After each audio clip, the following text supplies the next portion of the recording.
I first became aware of this story when Mohamedou's book, Guantanamo Diaries, was published, I think in 2016. And it was a bit of a cause célèbre because this was the first memoir, the first piece of literature that actually had been written in Guantanamo prison by somebody who was serving there.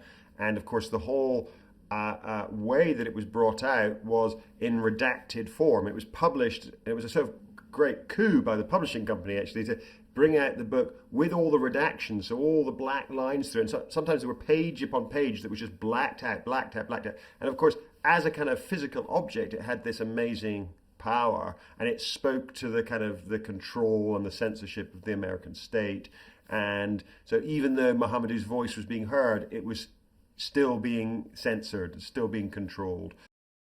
When I started to think about this film and thinking about who is an actor with a North African origin who is incredibly charming and likable, and who has an enormous range to be able to capture all the emotions that this role requires, there was only one answer. It was obvious right from the beginning. The casting director and I sort of looked at each other and said, well, it's got to be Tahar. So I think it's the role of a lifetime for him, and he shows such amazing range and such wit and intelligence and sensitivity. I'm bowled over by what he managed to do.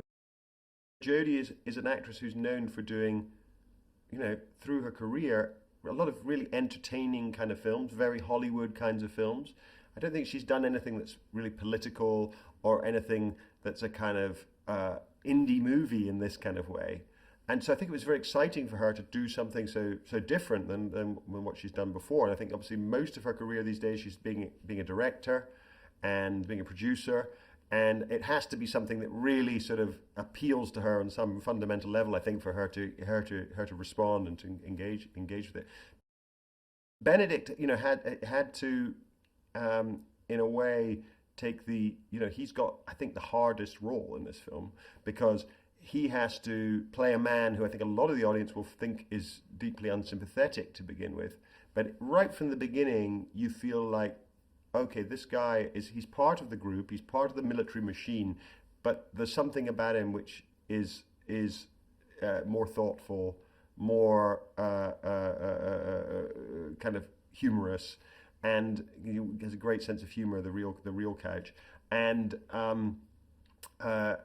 you have to, he gives him a humanity. It's not a caricature. He's a fully formed character in the way that Benedict envisages him.